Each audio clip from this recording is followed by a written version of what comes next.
মানে এই দিক দিয়ে আসতে গিয়ে পড়েছে, এখানে কোথাও পড়েছিল নাকি? এই যে এখান থেকে বলছি জুতো রয়েছে না, এখান থেকে পড়েছিল।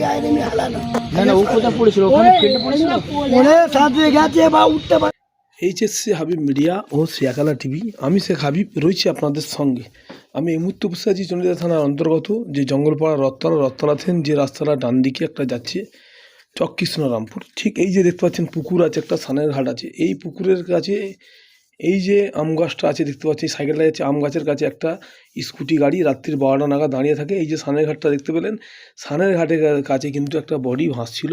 সে বডি আমরা দেখাবো না আপনাদের, কারণ এখন চন্ডিদা থানা প্রশাসন এই বডি উদ্ধার করে নিয়ে গেছেন।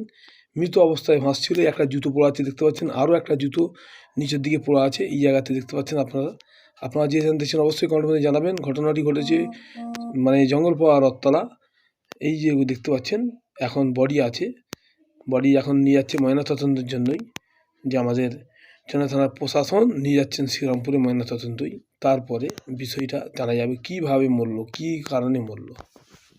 আমি এখন কথা বলবো এলাকার লোক বা ওনার একটা মামা আছে, মামার সঙ্গে কথা বলবো, কি বললেন তা আপনাদের দেখাবো ও শোনাবো। আপনারা ভিডিওটি শেষ পর্যন্ত দেখুন, ব্যাপক শেয়ার করুন। মানে এই দিক দিয়ে আসতে গিয়ে পড়েছে, গাড়িটা কোন দিকে মুখ ছিল? হ্যাঁ হ্যাঁ, গাড়ি তাহলে ওই দিক থেকে আসছিল।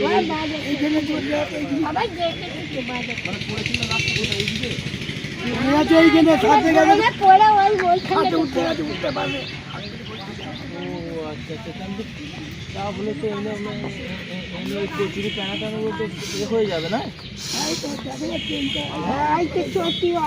থানায় যেতে হবে।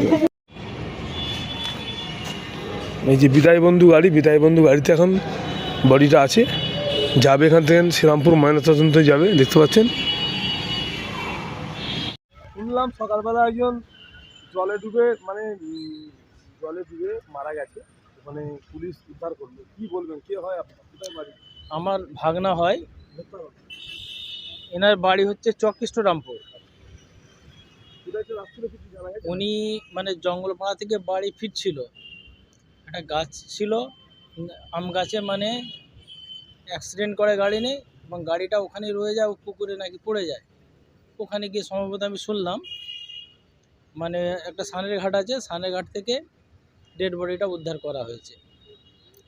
আজকে চণ্ডীতলা থানা থেকে গিয়েছিল পুলিশ, গিয়ে বডি উদ্ধার করে নিয়ে এসেছে।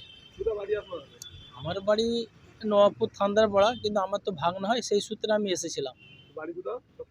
চক কৃষ্ণরামপুর বাড়ি।